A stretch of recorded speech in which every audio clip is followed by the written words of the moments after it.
taking back Gotham!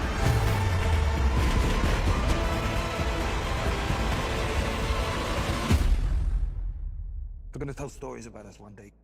HBO's The Penguin returns 2 years after The Batman gave DC's Dark Knight a gritty new interpretation and reopened Gotham City to the public, reminding us all why we all adored that film so much.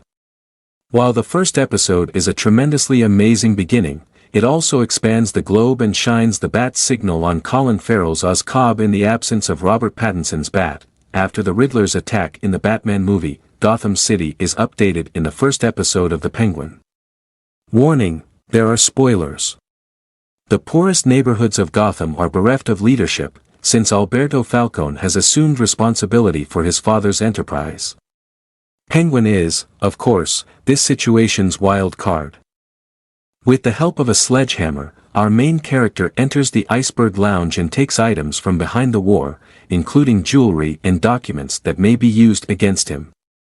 When he does, he blows smoke up Alberto's ass about his role as the kingpin of Gotham and gives them to him as a peace gift. Alberto outlines his desire to transform the game and alter the drugs entering Gotham while they sit and converse.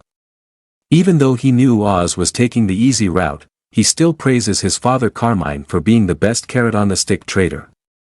He didn't mind because it kept him in check, but things quickly get out of hand when everyone starts talking about Penguin and his dreams. Oz is eventually shot by Alberto as he becomes agitated and starts laughing at him. Oz works to literally take out the trash after realizing how terrible what he's done is. He discovers some children, including Victor Aguilar, outside attempting to steal some of his car's rims. Oz follows and points a revolver at him. When he sees that Vic stutters, Oz can't help but feel that the young man reminds him of himself. Vic is made to work alongside Oz as they drive to the port to deposit Alberto's body. When Oz looks through Alberto's phone, he discovers a shipment calendar update. Of course, this has to do with the narcotics that are going to enter Gotham. Oz wants to stop them and seize them for himself.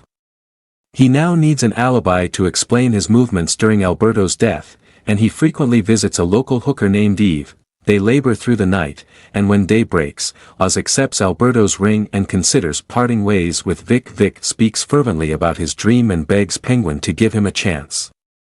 And that's sufficient to persuade him. For the time being, at any rate, but it's just another day at work. Oz takes Vic with him after getting dressed. Though things are busy on the street. 30% of the goods has been recovered at the warehouse. The situation worsens when Oz is called into headquarters by the family. Sadly, the news is not encouraging. They've made the decision to close the plant and are relocating all activities to Robbinsville. Both the heat and the number of gangs hanging around have decreased there. Although Oz has Alberto's shipment as his trump card, the family doesn't want to take a chance on a gang war here. After being rehabilitated, Sophia returns from Arkham and questions about Alberto's death right away. Oz evades, but the shipment is also denied. Sophia wants to go to lunch and isn't letting this go. When they eat together, her sophisticated demeanor quickly evaporates. Oz manages to hold his own with this unhinged lady, and he thankfully has his alibi with Eve too. When they part ways, Sophia tells Oz she always knew that he was capable of more and never once underestimated him. When they part ways, Oz returns to Vic and he's clearly spooked. With the necklace Alberto gave him, Oz's destination is his mother's place. He hands over the jewelry to her and grabs his bag of cash stuffed in the closet. He wants them to go on a vacation together. She knows there's something going on, and he eventually breaks the truth about Albert. She reassures him and convinces Penguin to hang around rather than running away. Oz shows up at the prison to see Sal. He's done with the Falcone family and decides to switch sides.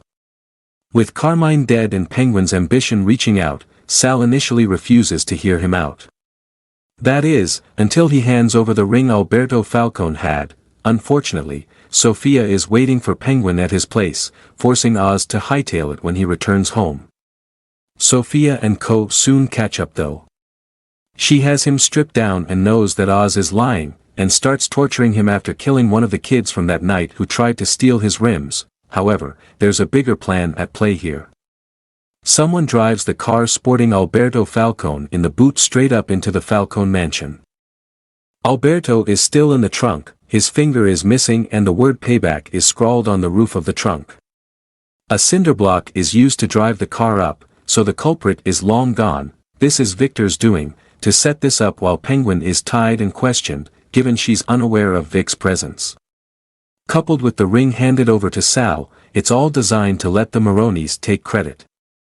Oz has decided he's going to take the shipment and run the city himself. With Vic by his side, the thing with Gotham that a lot of these series and films tend to get wrong is the sheer gritty feel of this being a living, breathing animal. It's part of the reason the Nolan films worked so well. And it's similarly why people like the Matt Reeves version too. The Gotham prequel series is another standout in this genre, albeit the first few seasons at least. When it comes to the Penguin, the creators absolutely understand Gotham and why it's such an iconic city. The establishing shots in particular, with all the dirt, grime, gangs on the street and general griminess of it all really helps to channel that feel of this being a nasty place you wouldn't ever want to visit. It's not necessary to have seen Matt Reeves' movie to understand the basic plot of this show, which gets off to a strong start.